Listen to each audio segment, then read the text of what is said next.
Hey guys, it's me Nur and welcome back to my YouTube channel. Pernah gak sih kalian tuh ngalamin hal-hal kecil yang bikin sakit hati? Tapi orang lain tuh anggapnya itu sepele. Misalnya ya, kita tuh pernah diabaikan oleh temen deket, kayak diledekin fisik sama orang sekitar, atau bahkan dibanding-bandingin sama saudara kita sendiri. Nah, hal-hal kecil kayak gitu tuh yang ternyata bisa jadi mikrotrauma. Apa sih itu mikrotrauma? Nah, jadi di video kali ini aku mau bahas terkait dengan mikrotrauma di masa remaja. Kenapa penting banget buat kita pahami dan gimana caranya agar kita tuh bisa dalam proses penyembuhan ketika kita sudah mengalami yang namanya mikrotrauma dan gimana caranya kita bisa healing ataupun ngatasin mikrotrauma biar nggak kebawa sampai dewasa nanti. So, let's go. Jadi gini guys, mikrotrauma itu bisa dibilang luka-luka kecil secara emosional yang terus-terusan kita alami. Biasanya kita nggak sadari. Luka kecil di sini itu maksudnya bukan kayak kita jatuh, terus luka lecet gitu, bukan luka fisik ya, tapi lebih ke luka secara perasaan yang kayak ketusuk-tusuk sedikit demi sedikit. Dan rasanya emang ada banget di dalam sini.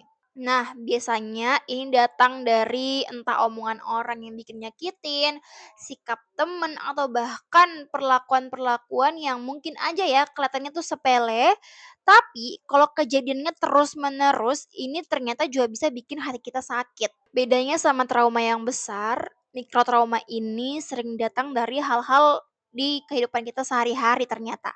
Kayak misalnya tadi komentar negatif, ejekan-ejekan kecil, rasa diabaikan, ataupun ekspektasi tinggi dari orang sekitar terhadap kita.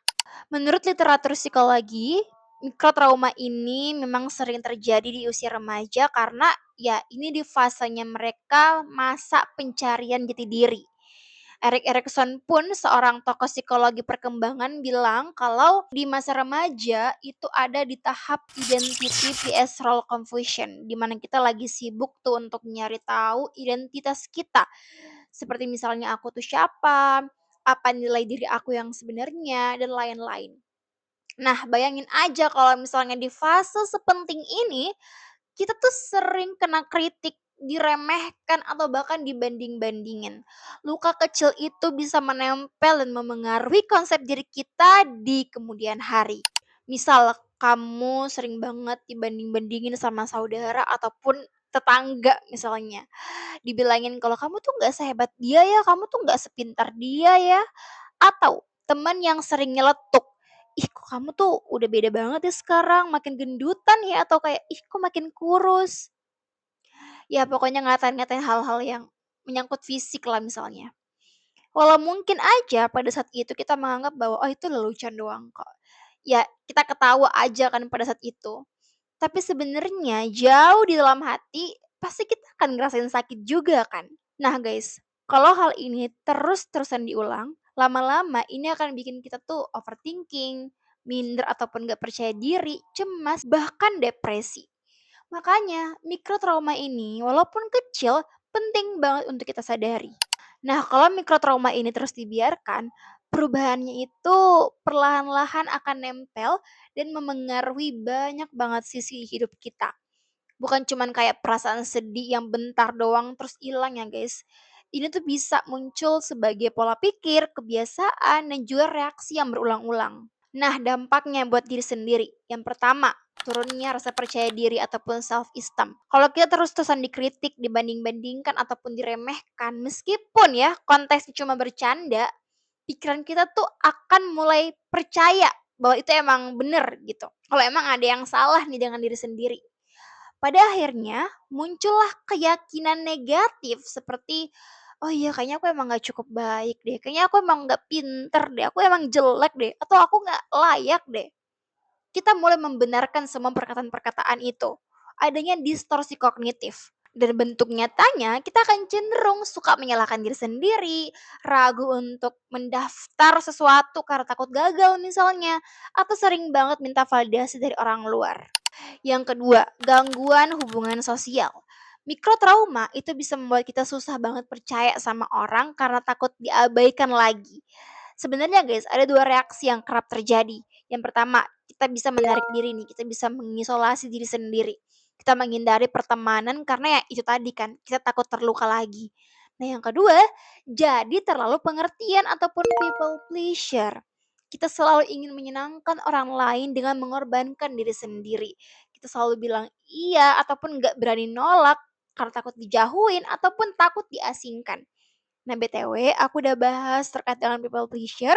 Buat teman-teman yang penasaran terkait dengan people pleasure ataupun mau tahu tanda ataupun ciri-ciri dari orang yang people pleasure dan cara mengatasinya, boleh banget untuk klik video di sini. Oke? Dan yang ketiga, emotional reactivity ataupun kecemasan. Mikrotrauma itu menyimpan memori emosional guys. Artinya walaupun ini kejadiannya kecil, otak kita akan merekam sensasi sakitnya. Jadi ketika ada pemicu yang serupa nih, misalnya tadi adanya komentar kecil soal penampilan misalnya. Nah, reaksi emosional kita tuh akan cenderung meledak ketika mendapati hal tersebut. Kita bisa jadi cemas, kita bisa marah berlebihan, atau bahkan menangis. Nah, pelan-pelan ini bikin kita semakin was-was, susah tidur, ataupun gampang panik di situasi sosial. Jadi guys, mikrotrauma ini itu bukan cuman hal kecil yang bisa dilupain gitu aja. Kalau dibiarkan terus-terusan, ini bisa ngaruh ke rasa percaya diri, ataupun cara kita bergaul, reaksi emosional, hingga prestasi dan kesehatan mental kita di jangka panjang. Untuk itu, penting buat kita pahami agar kita bisa cari cara nih buat atasi ataupun ngehandle-nya. Oke, kita masuk ke segmen yang paling penting yaitu cara mengatasi ataupun healing, penyembuhan dari mikrotrauma. Yang pertama, akui dan hargai emosimu. Seringkali kalau kita kena komentar pedas ataupun dibanding-bandingin, kita kan pasti kayak pura-pura ketawa, chill gitu kan kayak, iya. Terus kita bilang ke diri sendiri, oh iya emang itu cuma bercanda kok. Padahal kalau kita mau jujur ya sama perasaan sendiri, pasti deh di dalam hati kita itu sakit banget, ada banget gitu sakitnya. Iya kan? Nah, langkah pertama yang perlu kita lakukan adalah berani mengakui. Kita harus sadar dan akui kalau ya aku emang tersinggung, aku emang sakit hati dan aku nggak suka perkataannya. Nah, dengan begitu, kita memberi ruang buat mengakui, memvalidasi perasaan sendiri. Ini penting karena dalam bimbingan konseling pun ada konsep yang disebut self-acceptance, di mana kita belajar untuk menerima kondisi diri termasuk luka kecil sekalipun. Jadi, ini langkah awal untuk bisa lebih jujur lagi dengan diri sendiri. Yang kedua, kelola dengan cara yang sehat, bukan dipendam. Kalau luka kecil terus dipendam, dia bisa jadi bom waktu guys. Makanya perlu cari cara sehat buat ngelepasinnya. Nah, kalau dalam perspektif bimbingan dan konseling, ada yang disebut dengan coping strategi. Yakni bagaimana kita memilih respon sehat untuk melepaskan emosi yang dirasakan.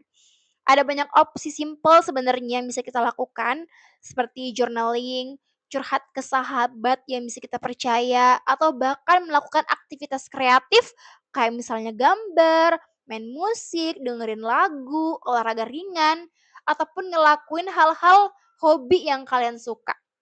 Intinya, kasih saluran positif buat emosi itu keluar dengan cara yang sehat. Yang ketiga, bangun circle suportif. Kita nggak bisa ngatur kan apa yang orang lain ucapin, tapi kita bisa pilih siapa yang sering ada di sekitar kita. Setuju? Kalau lingkaran pertemanan kita saat ini itu suka ngeremehin, suka bikin insecure, ya wajar banget kalau kita bisa aja dapat mikrotrauma atau malah membuat mikrotrauma itu semakin menumpuk. Jadi mulailah pilih circle yang bisa saling support, saling ngedengerin, dan saling ngedorong buat berkembang. Bisa teman dekat, terus juga join komunitas yang positif, terus juga ya ke mentor ataupun guru yang bisa jadi tempat cerita, yang pokoknya bisa jadi support system ataupun lingkungan sehat buat kita ya terhindarlah dari mikrotrauma ataupun bisa cepat-cepat pulih dari mikrotrauma. Dan kalau kamu merasa mikrotraumamu ini sudah besar, sudah berat banget, kamu udah nggak sanggup lagi, please banget jangan ragu buat cari bantuan profesional ya. Kayak misalnya kamu bisa ke guru BK di sekolah, ke konselor, ataupun bahkan ke psikolog. Jadi guys, mikrotrauma itu emang beneran nyata adanya. Dan seringkali dialami oleh kita di masa remaja. Luka kecil yang terus numpuk itu bisa berdampak besar kalau kita nggak sadari mulai sekarang. Tapi kabar baiknya kita bisa belajar untuk memvalidasi diri, refleksi, dan bangun lingkungan yang sehat. Ingat guys, kita berhak untuk merasa cukup, berhak untuk sembuh, dan berhak buat bahagia. Semangat! Oke guys, sekian video untuk kali ini. Jangan lupa untuk subscribe, like, dan komen. Kalau teman-teman punya hal yang ingin dibahas di video selanjutnya, atau ingin ceritain, boleh banget juga untuk tulis di kolom komentar, atau DM aku di Instagram di @narwems. Oke, sampai jumpa di video selanjutnya. Bye!